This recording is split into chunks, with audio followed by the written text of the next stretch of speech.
রাষ্ট্রপতি পদে বিএনপির প্রার্থী মির্জা ফখরুল ইসলাম আলমগীরের মনোনয়নপত্র দাখিল। পদত্যাগ করেছেন মন্ত্রী, এমপি ও দলের মহাসচিবের পদ থেকে।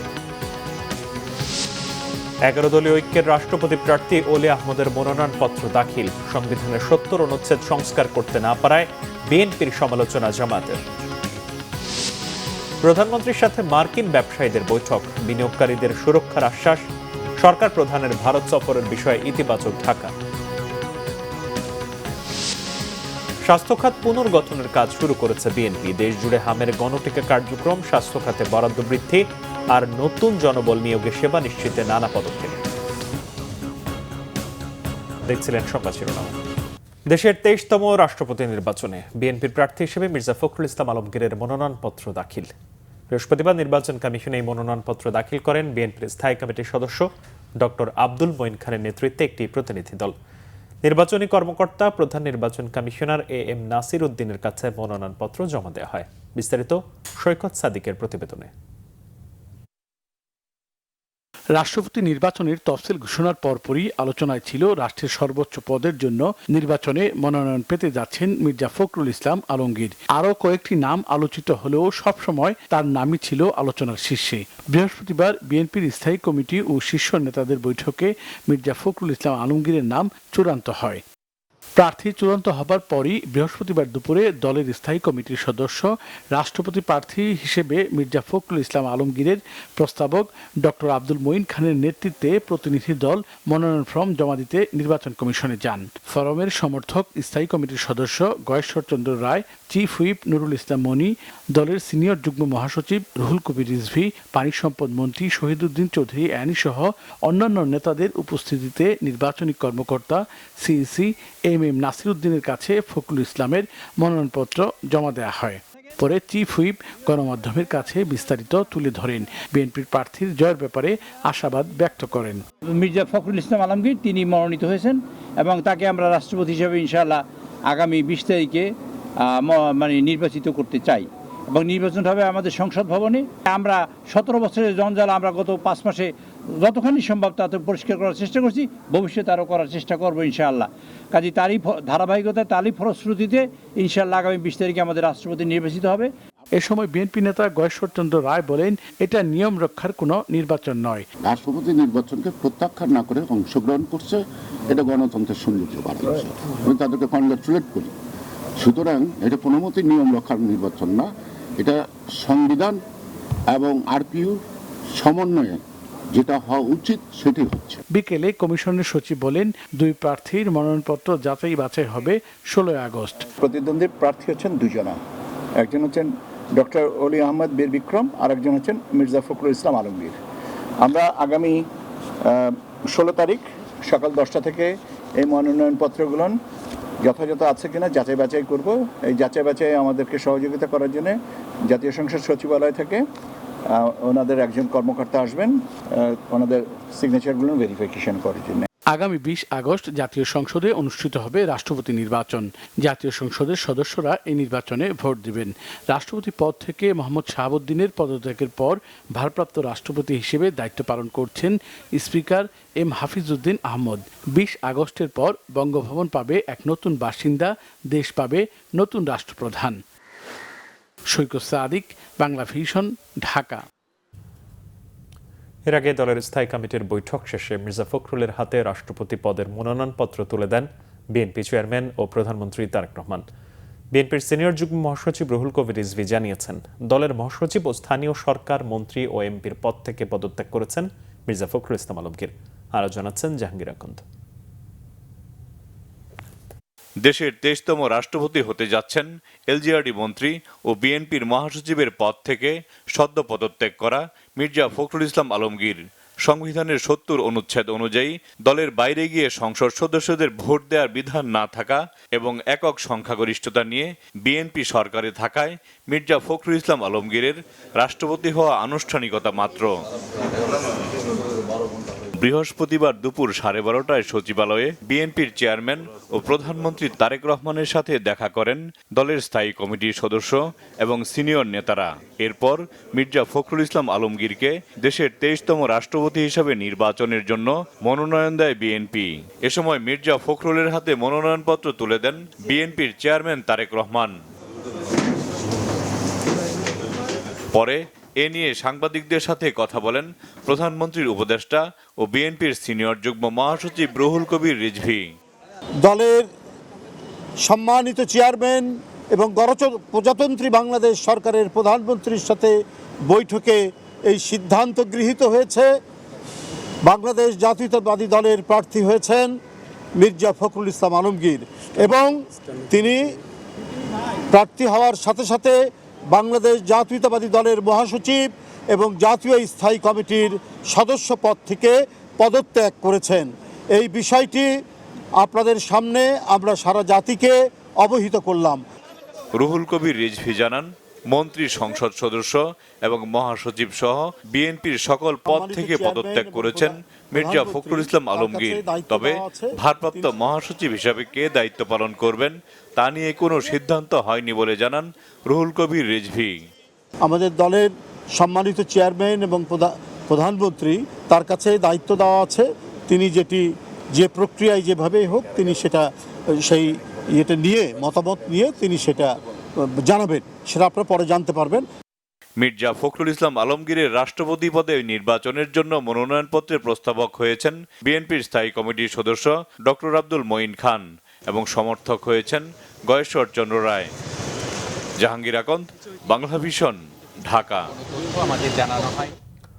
রাষ্ট্রপতি পদে নির্বাচনে অবসরপ্রাপ্ত কর্নেল অলি আহমদের মনোনয়নপত্র জমা দিয়েছে 11 দলীয় ঐক্য। জোটের সমন্বয়ক ও জামাতের সহকারী সেক্রেটারি জেনারেল হামিদুর রহমান আজাদের নেতৃত্বে একটি প্রতিনিধি দল নির্বাচনী কর্মকর্তা প্রধান নির্বাচন কমিশনার এএমএম নাসির উদ্দিনের কাছে মনোনয়নপত্র জমা দেন। মনোনয়নপত্র জমা দেওয়ার পর সিইসির সাথে বৈঠক করেন জোট নেতারা। পরে ব্রিফিং করে হামিদুর রহমান আজাদ আশা প্রকাশ করেন বৈধ প্রার্থী হিসেবেই মনোনীত হবেন অলি আহমদ। এ সময় সচিবালয়ে বিএনপির শীর্ষ নেতাদের বৈঠকের সমালোচনা করেন হামিদুর রহমান আজাদ। বলেন, এটি কাম্য নয়, অতীতে এমন রেকর্ড নেই। শেষ দিনে বৈঠক করেছে বিএনপি, এতেই বোঝা যায় দলটির প্রার্থী বাছাই সংকট রয়েছে। জামাতের এই নেতা বলেন, সংবিধানের 70 অনুচ্ছেদের কারণে সংসদ সদস্যরা স্বাধীনভাবে মত প্রকাশ করতে পারেন না। অনুচ্ছেদটি সংস্কার চেয়েছিল 11 দল। গণভোটে এটা পাশ হওয়ার পরও বিএনপির একগুঁয়েমি ও দেশের স্বার্থকে প্রাধান্য না দেওয়ার কারণে এটি সম্ভব হয়নি বলে অভিযোগ করেন জামাতের এই নেতা। আমরা প্রতিদ্বন্দ্বিতা ছাড়া কোনো নির্বাচন হোক, এটা আমরা চাই না। এটাই গণতন্ত্রের সৌন্দর্য। গণতন্ত্রকে সঠিক দ্বারায় ফিরিয়ে আনার জন্যেই আমরা এই সিদ্ধান্তটা নিয়েছি। এমন একজন প্রার্থীকে আমরা এখানে নমিনেশন দিয়েছি যিনি জাতীয়ভাবে সমালোচনা, বিতর্কের ঊর্ধ্বে। প্রধানমন্ত্রী তারেক রহমানের সাথে বৈঠক করেছেন যুক্তরাষ্ট্র বাংলাদেশ বিজনেস কাউন্সিলের একটি উচ্চ পর্যায়ের প্রতিনিধি দল। প্রধানমন্ত্রীর সঙ্গে সচিবালয়ে তার কার্যালয়ে বৃহস্পতিবার সকাল 9:30টায় বৈঠকে বসেন তারা। বৈঠকে 50 সদস্যের প্রতিনিধি দলের নেতৃত্ব দেন এক্সিলারেট এনার্জির ভাইস প্রেসিডেন্ট এবং chief commercial officer Oliver Simpson এবং ইউএস বাংলাদেশ বিজনেস কাউন্সিল এবং সিনিয়র ভাইস প্রেসিডেন্ট দক্ষিণ এশিয়া ইউএস চেম্বার অব কমার্সের সভাপতি অতুল কেশব। যুক্তরাষ্ট্রের জ্বালানি, প্রযুক্তি, কৃষি, অর্থনীতি, অন্যান্য খাতের শীর্ষস্থানীয় কোম্পানির প্রতিনিধিদের নিয়ে গঠিত দলটি বাংলাদেশে বিনিয়োগের সুযোগ এবং দুই দেশের বাণিজ্যিক সম্পর্ক আরও জোরদারের সম্ভাবনা নিয়ে আলোচনা করতে ঢাকা এসেছে। প্রধানমন্ত্রী তারেক রহমানের সঙ্গে সৌজন্য সাক্ষাৎ করেছেন আন্তর্জাতিক গণিত অলিম্পিয়াড এবং ইউরোপীয় বালিকা গণিত অলিম্পিয়াডের বিজয়ী বাংলাদেশের শিক্ষার্থীরা। সচিবালয়ের মন্ত্রিপরিষদ বিভাগে প্রধানমন্ত্রীর কার্যালয়ে পদকজয়ী শিক্ষার্থীরা প্রধানমন্ত্রীর কাছে গণিত অলিম্পিয়াডে তাদের অংশগ্রহণ, অভিজ্ঞতা অর্জনের কথা তুলে ধরেন। তাদের অভিনন্দন জানিয়ে ভবিষ্যতে আরও সাফল্য অর্জনের জন্য শুভকামনা জানান প্রধানমন্ত্রী। এ সময় তৃণমূল পর্যায়ে গণিত অলিম্পিয়াডের কার্যক্রম আরও বিস্তৃত ও কার্যকর করতে প্রধানমন্ত্রীর সহযোগিতা কামনা করে বাংলাদেশ বালিকা গণিত ফাউন্ডেশন। এই উদ্যোগে সরকারের পক্ষ থেকে প্রয়োজনীয় সব ধরনের সহযোগিতার আশ্বাস দেন প্রধানমন্ত্রী। স্কুল পর্যায়ে গণিত অলিম্পিয়াডের কার্যক্রম পরিচালনা ও সম্প্রসারণের জন্য একটি তহবিল গঠনের প্রস্তাব করা হলে প্রধানমন্ত্রী শিক্ষা মন্ত্রণালয়ের মাধ্যমে এই বিষয়ে অর্থায়নে তাৎক্ষণিক সম্মতিও জানান। প্রধানমন্ত্রী তারেক রহমানের ভারত সফরের ব্যাপারে ঢাকা ইতিবাচক, এমনটা জানিয়েছেন পররাষ্ট্র প্রতিমন্ত্রী শামা ওবায়েদ। পররাষ্ট্র মন্ত্রণালয়ে সাংবাদিকদের প্রশ্নের জবাবে তিনি এই তথ্য জানান। তার আশা, শীর্ষ পর্যায়ে আলোচনায় সমস্যা সমাধানের যে সুযোগ থাকে তাকে কাজে লাগানোর ব্যাপারে আন্তরিক হবে ভারত। সকল দেশ সফরের ক্ষেত্রেই আমরা বাংলাদেশ সরকার পজিটিভ আছে, কিন্তু এটা নির্ভর করবে মাননীয় প্রধানমন্ত্রীর সময়ের উপরে এবং দুই দেশের আলোচনার কতটুকু আগাচ্ছে সেটার উপর। দুই দেশের প্রধান কথা বলেন, দ্বিপাক্ষিক আলোচনা হয়, তখন অনেক সমস্যা সমাধানেরই সুযোগ থাকে। সেই সুযোগটা তো আছেই, রয়ে গেছে, এবং ভারতের দিক থেকেও উচিত হবে সেই সুযোগের সদ্ব্যবহার করা। মুক্তিযুদ্ধ বিষয়ক প্রতিমন্ত্রী ইশরাক হোসেন বলেছেন, নিজেদের চাওয়া পাওয়ার আগে জনগণের সুযোগ সুবিধা এবং তাদের ভালো রাখার বিষয়গুলো নিশ্চিত করতে হবে। জনসমর্থন ধরে রাখতে নিজেদেরও কিছুটা সংশোধন করতে হবে বলে মন্তব্য করেন তিনি। বৃহস্পতিবার সন্ধ্যায় রাজধানীর নয়াবাজারে মহানগর বিএনপি কার্যালয়ে ঢাকা মহানগর দক্ষিণ বিএনপির উদ্যোগে আয়োজিত সাংগঠনিক টিম ৮-এর বংশাল, কোতোয়ালি থানা এবং ৩১, ৩২, ৩৩, ৩৪, ৩৫, ৩৬ ও ৩৭ নম্বর ওয়ার্ডের নেতাকর্মীদের সাথে মতবিনিময় সভায় তিনি এসব কথা বলেন। ইশরাক হোসেন বলেন, আগামী দিনে সংগঠনকে আরও শক্তিশালী করার পাশাপাশি দলের ভাবমূর্তি উজ্জ্বল করতে হবে। শিগগিরই ঢাকা দক্ষিণ সিটি কর্পোরেশন নির্বাচন হতে পারে, সেখানে দলের মনোনীত মেয়র ও কাউন্সিলর প্রার্থীদের বিজয়ী করার উপর জোর দেন তিনি।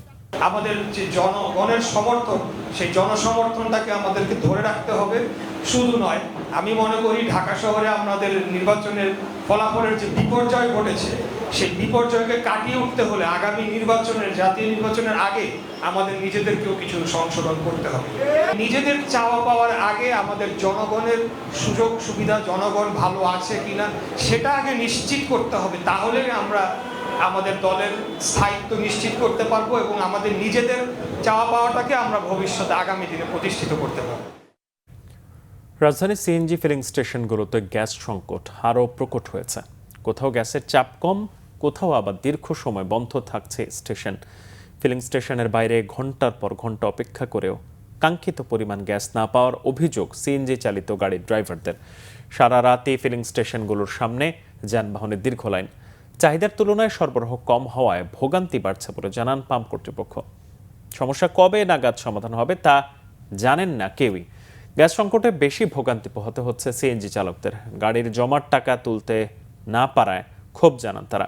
মহেশখালীর ভাসমান এলএনজি টার্মিনালে যান্ত্রিক সমস্যা দেখা দেয় হঠাৎ করেই কমে গেছে গ্যাসের সরবরাহ। দৈনিক ৩৮০০ মিলিয়ন ঘনফুট চাহিদার বিপরীতে সরবরাহ অনেক কম থাকায় এই ঘাটতি তৈরি হয়। প্রতিদিন সরবরাহ করা মোট গ্যাসের ৩৫ থেকে ৪০% আসে এলএনজি থেকে। সরকারের দায়িত্ব নেয়ার পর থেকেই দেশের স্বাস্থ্য খাত পুনর্গঠনের কাজ শুরু করেছে বিএনপি। গেল ৬ মাসে দেশ জুড়ে হামের গণটিকা কার্যক্রম পরিচালনা, স্বাস্থ্য খাতে বরাদ্দ দ্বিগুণ করা, ওষুধ ও চিকিৎসার খরচ কমাতে শুল্ক মওকুফ, জরুরি ভিত্তিতে চিকিৎসক ও স্বাস্থ্যকর্মী নিয়োগ সহ বেশ কিছু পদক্ষেপ নিয়েছে তারেক রহমানের নেতৃত্বাধীন সরকার। নাবিল জাহাঙ্গীরের রিপোর্টে বিস্তারিত। ২০২৬ সালের ফেব্রুয়ারির নির্বাচনের মধ্য দিয়ে দীর্ঘ ২০ বছর পর সরকার গঠন করে বাংলাদেশ জাতীয়তাবাদী দল বিএনপি। ক্ষমতায় আসার পর নির্বাচনী ওয়াদা আর ৩১ দফা বাস্তবায়নে দেশের স্বাস্থ্য ব্যবস্থার উন্নয়ন, আধুনিকায়ন এবং সাধারণ মানুষের চিকিৎসা সেবা সহজলভ্য করার কাজ শুরু করে বিএনপি সরকার। শপথ করিতেছি যে আগের সরকারগুলোর টিকাদান কর্মসূচিতে অবহেলার কারণে দায়িত্ব গ্রহণের পরেই দেশজুড়ে হামের প্রাদুর্ভাব মোকাবিলা করতে হয় বিএনপিকে। শিশু মৃত্যু ঠেকাতে এবং হামের টিকার আওতায় ১০০% শিশুকে আনতে দেশজুড়ে গণটিকা কর্মসূচি পরিচালনা করে সরকার। এজ গ্রুপ হিসাব করে ৬ মাস থেকে ৫৯ মাস পর্যন্ত, সেটা আমরা ১,৮৫,০০,০০০, সেখানে আমরা কোথাও ১০০%, কোথাও ১০২%, ১০৪% আমরা অ্যাচিভ করেছি। বিএনপি সরকারের প্রথম বাজেটেই গুরুত্ব পায় স্বাস্থ্য খাত।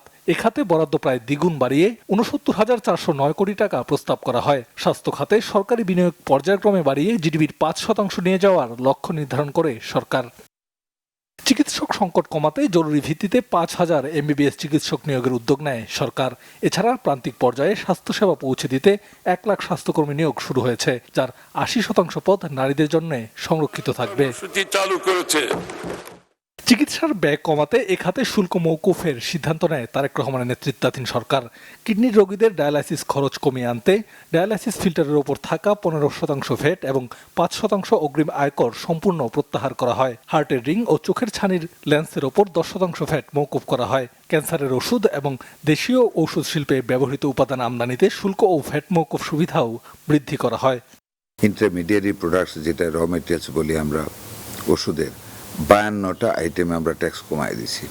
সার্বজনীন স্বাস্থ্য সুরক্ষার অংশ হিসেবে প্রতিটি নাগরিকের জন্য ন্যাশনাল হেলথ কার্ড প্রবর্তনের পরিকল্পনা গ্রহণ করা হয়। এছাড়াও চিকিৎসা সেবা সহজ ও নির্ভুল করতে মানবকেন্দ্রিক জাতীয় কৃত্রিম বুদ্ধিমত্তা নীতি ও স্বাস্থ্য তথ্য সুরক্ষা ফ্রেমওয়ার্ক গড়ে তোলা হচ্ছে।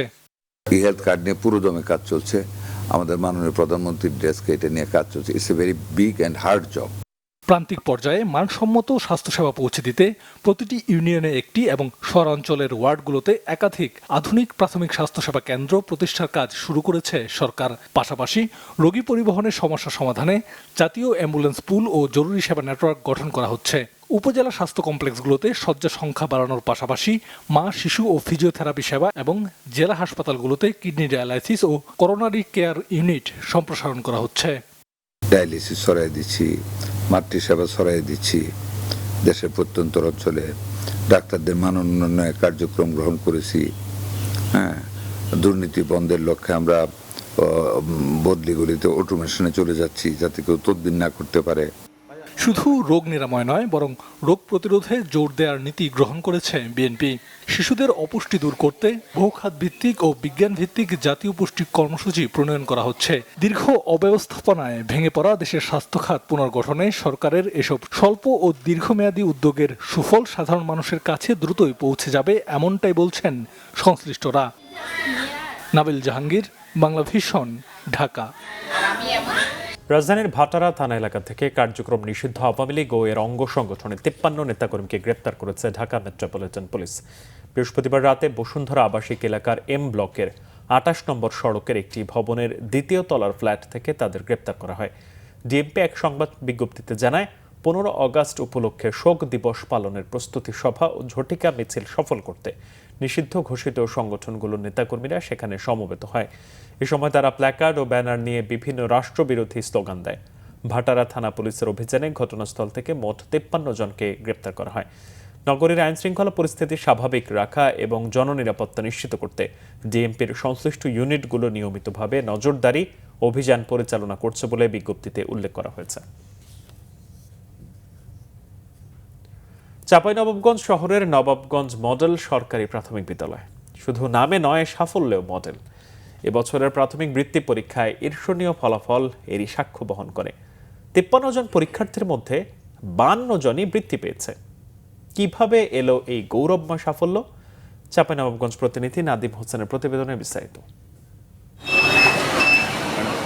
একটি বিদ্যালয়ের 53 জন পরীক্ষার্থীর মধ্যে 52 জনের বৃত্তি অর্জন, এ যেন সাফল্যের এক উজ্জ্বল দৃষ্টান্ত।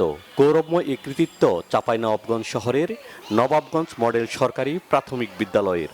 এবারের বৃত্তি পরীক্ষায় জেলার সেরা ফলাফল করেছে এই বিদ্যালয়টি। বৃত্তিপ্রাপ্তদের মধ্যে 40 জন ট্যালেন্টফুল এবং 12 জন সাধারণ গ্রেডে স্থান পেয়েছে। এই ফলাফলের পেছনের কারিগর স্কুলের শিক্ষকরা। আমি যে ট্যালেন্টগুলো বৃত্তি পেয়েছি এর অবদান ছিল আমার শিক্ষকদের, আমার অভিভাবকের, যারা আমার কঠোর পরিশ্রম করে আমাকে এই পর্যায়ে এনে দিয়েছেন, শিখিয়েছেন নিয়ম কানুন এবং তারা বলেছেন যে কিভাবে নিজেকে উপস্থাপন করতে হবে। আর শিক্ষকরা জানালেন এই সফলতার পেছনের গল্প। আমরা কখন যাই, কোনো সময় সন্ধ্যা হয়, তারপরে আমাদের এসার অর্থ চলে যায়। প্রত্যেকটা শিক্ষার্থীর ব্যক্তিগতভাবে খোঁজ খবর, আমাদের সাথে তাদের অভিভাবক, এখানকার স্থানীয় গণ্যমান্য ব্যক্তিবর্গ এবং স্কুলের পারিপার্শ্বিক পরিবেশে যারা অবদান রেখেছে তাদের অবদানও অনস্বীকার্য। সন্তানের এ অর্জনে খুবই আনন্দিত অভিভাবকরা। তারা বলেছেন শিক্ষকদের আন্তরিকতা আর কঠোর পরিশ্রমই এমন ফলাফল সম্ভব হয়েছে। খুবই ভালো রেজাল্টের পেছনে টিচারদের অনেক বড় ভূমিকা আছে। এখানে টিচাররা খুব ভালো মতো ক্লাস নেন এবং পাঠদান খুব ভালো মতো দেন। এই স্কুলের যারা টিচার আছেন তারা এবং অভিভাবক আছেন, তারা সবার প্রচেষ্টার ফসল হচ্ছে এই রেজাল্ট। বিদ্যালয়ের প্রধান শিক্ষক জানান, ছাত্র, শিক্ষক ও অভিভাবকদের সার্বিক সহযোগিতায় এসেছে এই অর্জন।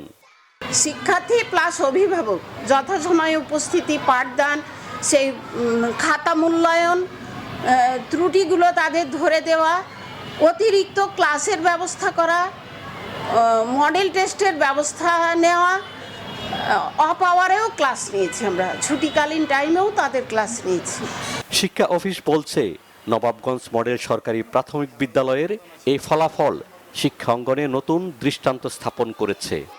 145 জন শিক্ষার্থী 40% অংশগ্রহণ করে 53 জনের মধ্যে 52 জন বৃত্তি পেয়েছেন। আসলে এর পুরোটাই কৃতিত্ব হচ্ছে অভিভাবকদের এবং আমার শিক্ষকদের। একটি বিদ্যালয়ের এই অসাধারণ অর্জন শুধু একটি ফলাফল নয়, এটি মানসম্মত শিক্ষা, শিক্ষকদের আন্তরিকতা এবং অভিভাবকদের সচেতন অংশগ্রহণের উজ্জ্বল দৃষ্টান্ত বলে মনে করছেন সবাই। Bangla vision news desk. সংবাদ শেষ করব, শিরোনামগুলো আর একবার জানি।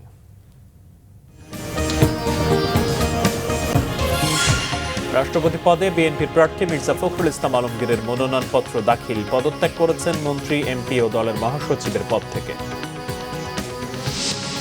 11 দলীয় ঐক্যের রাষ্ট্রপতি প্রার্থী অলি আহমদের মনোনয়নপত্র দাখিল। সংবিধানের 70 অনুচ্ছেদ সংস্কার করতে না পারায় বিএনপির সমালোচনা জামাতের। প্রধানমন্ত্রীর সাথে মার্কিন ব্যবসায়ীদের বৈঠক, বিনিয়োগকারীদের সুরক্ষার আশ্বাস।